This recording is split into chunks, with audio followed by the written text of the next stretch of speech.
Hello everyone, it's Ashwin Rao.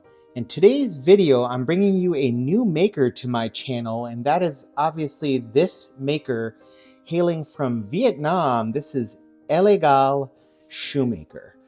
Elegal Shoemaker is the outfit led by Thinh Nguyen. So Thinh is a maker who's been on the scene for about 3 to 4 years now. And if you're looking to find Elegal Shoemaker, you got to go to either Facebook or Instagram. They don't have their own website, but these are very affordable Goodyear welted, Blake stitched, or hand welted shoes. This particular model, which we're going to see, is a skin stitched derby done in a Goodyear hand welted construction, which I believe is his way of describing hand welting. There are also other models that are designated as just plain Goodyear welt and a few that are listed as Blake stitch models. I believe all of his shoes are also hand lasted and with hand stitched outsoles and machine stitched uppers. But you're going to see that there's an incredible amount of value in a proposition from a small maker hailing from Vietnam. Now, Vietnam has some very notable shoemakers that have emerged over the past years. Initially, there was Timber Lee, as well as Lee Trung of Ichigo Ichie. There's a number of others, KMPT Studios and Fugashin, who all have made names in different segments. So Elegal is placing themselves in the middle of that competitive market, and we're going to do a little unboxing to show you what these shoes look like.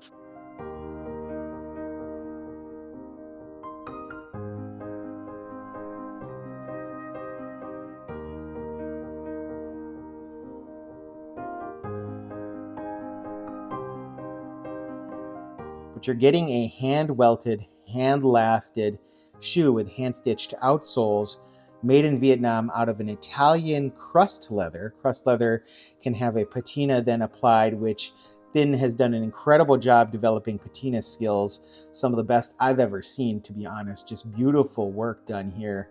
And I'm not a huge fan of painted patinas, at least I have moved away from that style, but I am very impressed by what I'm seeing here. This is an Italian crust leather, and here we are. Here is the pair. One of the distinguishing features of Elegal Shoemaker is this double swoop design to the heel block. You can see that on either side of the heel counter here. There's a slight skin stitch here to help with the lasting process, but this double row design here, I believe, kind of gives you that shape of the E for Elegal and is a unique style specific to Thinh and his brand. Here you see a insole that has a Elegal Shoemaker designation. If I take away this little paper inlay, you can see that's a half leather heel pad. I really like the shape of this last and the kind of diagonal lines that I'm seeing here. Very sporty looking shoe. So this is going to be a beautiful, elegant shoe. You can see right off the bat that the heel block has a pretty aggressive taper to it, reminiscent of brands like Yeosol and others. And you see this fairly aggressive taper to the inset here, and wonderful work done on the sole. We're going to get to that more in a little bit, but I wanted to get back to this shoe and its upper.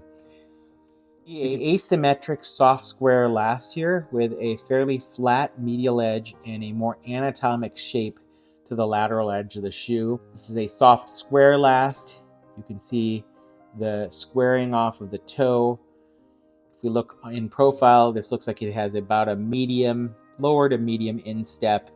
No real chiseling to that toe there. And this very unique apron. This is a hand sewn apron. It's not a pie crust apron, which has two separate pieces making the apron and the remainder of the out part of the shoe here. But here, the vamp and the remainder of the toe box is essentially separated by this skin stitch with elements of reverse skin stitching. Some of the stitching is buried here, here, here, and so forth underneath the leather, while other stitching along the top and bottom here of this design is exposed. Really lovely work. And you can see that that stitching ends right there. So this is a artistic design and not necessarily anything more than that. We have a 5-eyelet design here on a derby model. So derby's having an open channel lacing system, meaning that the facing, which is these pieces of leather here, are not directly attached to the vamp here. There's this open lacing system, which should allow for a more adjustable fit in most cases than, say, your Oxford models. Here we see a lovely leather heel block, stacked leather. Looks like fairly symmetric pieces of leather, 1, 2, 3, 4, and then this tapered piece here to create that angle. 5 pieces of leather followed by that rubber element, and then a separate leather element for the sole here. Beautiful fiddleback waist, which I really think is done well. There's a soft taper to the edge of this fiddleback here.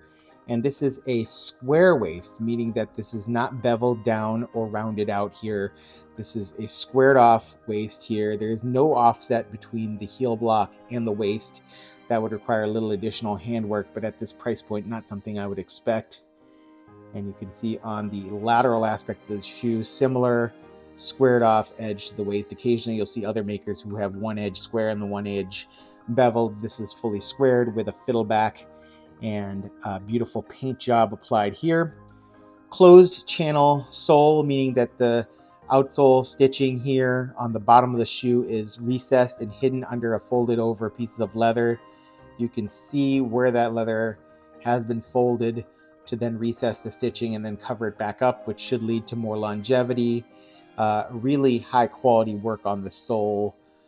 The edges of that sole are painted just subtly here in this black leather paint. Well done.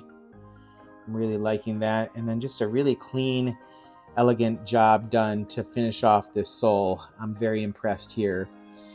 If we go to the outsole stitching and the welt stitch here, this is a recessed welt stitch, meaning that it hides underneath the fudging, I believe. And it seems to be, I'm not sure if that's hiding or not, but it's hard to see. It's fairly high density, I would say 7 to 8 stitches per inch, maybe a little higher than that, but matching this fairly rugged fudge detailing, which is very cleanly done. And then we lead to a blinded waist here.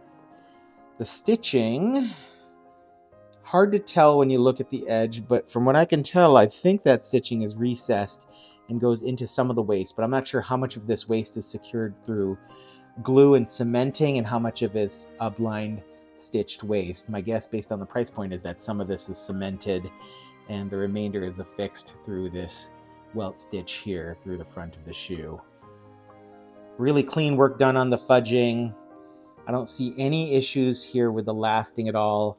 I have mixed feelings about this butt stitch, which I see in many cases at lower price points. I generally prefer to avoid that, but I get it, at this price point you're going to have to make some compromises. But the shoe is really cleanly lasted. The leather stack here is very symmetric from piece of leather to piece of leather, so very nicely done there. And you even see the little taper here to prevent drag and wear and tear. That is a nice little feature and nod to the handmade nature of the shoe. Hand welted, hand lasted, hand stitched outsoles, half leather insole. Beautiful patina work. This olive brown patina, which then has burnishing that darkens its toe, and a really nice shine applied by Thinh. One of the favorite features that I think about these shoes is just the patina is really rich on these shoes, something that I don't always gravitate towards. But when I saw these shoes and said, wow, those are really nice patina work done, I initially thought that his work was more in the patina realm, but he is a shoemaker who uses crust leather largely to create these very unique patinas. I'll be curious how this leather ages. It's an Italian crust leather. I want to move to the other pair of shoes to finish up this video of unboxing here. And again, you see just the beautiful burnishing done on the toe, the very clean, asymmetric last here with the soft square, clean, smooth, medium instep. Just tremendous work done on this waist here of this hand welted or Goodyear hand welted shoe here. Everything looks pretty symmetric. Look at how aggressive that taper is in profile here. Very asymmetric, very impressive work done to achieve that swooping curve here. It's a very cleanly done work with a fairly aggressive taper. Some of the younger makers seem to prefer this more aggressive taper. I think more traditional makers will use less of a taper or a block heel. I actually really like that more aggressive taper, because you can see as this shoe catches all of this light, how nice this work is done to really give you kind of a sporting profile to this shoe. It's a very cleanly designed, elegant shoe with a flair and panache that you don't often see in a standard apron derby, but this one really pops. This should go well with both black chinos and slacks, as well as more of your traditional brown, and maybe even some blue colorways, just based on the versatility of this patina, which I really reached out to and love. But Elegal Shoemaker making waves for $250. Now, I haven't tried the shoes on yet, but for $250, really hard to argue with the value proposition here. I just am very impressed by what I'm seeing here across the board, and I think that these are a pair of shoes that could last you many, many years, are built to a very high standard with quite a bit of unique handwork done, and this very beautiful handmade patina with burnishing and just all the features you would want from a high-end pair of shoes at a reasonable price. So give Elegal Shoemaker a look. He produced these shoes in pretty rapid order. I think within a couple months from placing my order with him, these shoes were ready to go. And that's pretty impressive for a single maker. Now, a lot of these makers will contract out some of the work to other artisans. At this price, I'm not expecting a single maker to do every step here, but I do know that Thinh is the person to reach out to. Thinh Nguyen, NG, give Thinh a shout out, send him a DM on Instagram, which is what I did, or via Facebook, and I'm sure he'll get back to you. Really strong work, Elegal. I will look forward to doing more of a review and perspective once I've worn these shoes a bit more, but these look to be keepers. Hope you're doing well. Take care and goodbye.